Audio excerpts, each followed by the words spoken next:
Welcome back. I'm still with Talks International editor Isabel Oakeshott. Isabel, we'll get to Trump in a minute. We've got about 4 or 5 minutes to talk about this other story first. You know, that entitled little Hamas boy, the kid who narrated and starred in the BBC's disgraceful propaganda pro-Palestine film Gaza, How to Survive a War Zone. His name is Abdullah al-Yazuri. He now says he was 13 when he made the film. He's now 14. He's now saying that if anything happens to his family or to him, it's the state broadcast, it's the Britain's state broadcaster's fault. He says he's very disappointed that the documentary has been pulled down because he said he was very impartial. Yeah, right. And it has now been confirmed that 790 quid was paid by the production company into the bank account of his sister. That's the family, that's a Hamas family, the father of which is Hamas's deputy agriculture minister, very senior official in an illegal terrorist organisation. That is BBC money going to that organisation.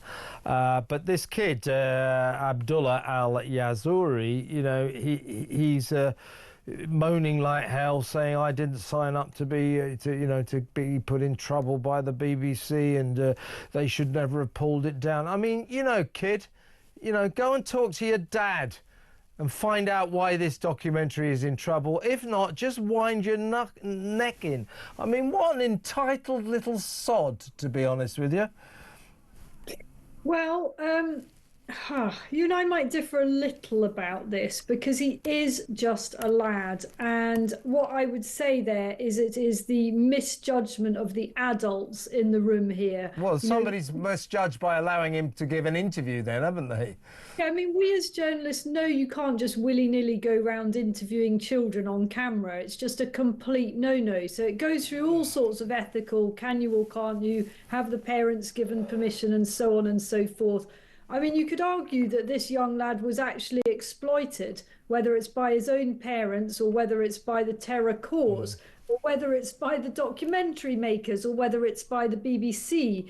I don't think the demon here is this young lad who probably had no idea whatsoever what he was getting into, and which little boy wouldn't like to be starring in a film. I doubt he had any idea what this was all about. The ones to blame here, the reprehensible ones, are those who commissioned this documentary, who didn't do their due diligence, the documentary makers who presented something that was quite dishonest, and of course the BBC as an institution who just gets this stuff wrong time and time again. Yeah, I mean, I take that point to an extent, but this is an entitled little kid who's obviously been put up to this by his dad again. He says, I did not agree to the risk of me being targeted in any shape before the documentary was broadcasted on the BBC. So if anything happens to me, the BBC is responsible for it. I was very impartial in this documentary. No, you won't. No, you weren't, kid. That's not written by a 14-year-old. No 14-year-old. This is what he's quoted as saying. Yeah, but he hasn't written that, you know. As a mum, I can tell you 14-year-olds do not write like that. Well, he's not writing it, he's saying it. Well, again, 14-year-olds don't speak like that. They really don't. You can cut him some slack if you want. I'm not going to.